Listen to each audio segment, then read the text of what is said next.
We talked about feeling jealous or unloved and feeling compared. But what I also want to really touch about is their cognitive perception of situation.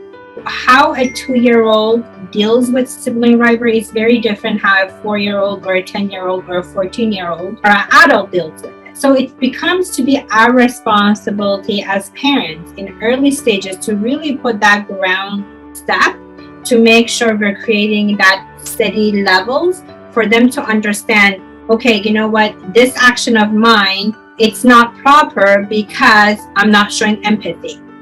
Or my brother has the right in this section, because now you're teaching them problem solving. So getting the children to think of their action and going back and using problem solving to eliminate rivalry. So it's really teaching them the skills.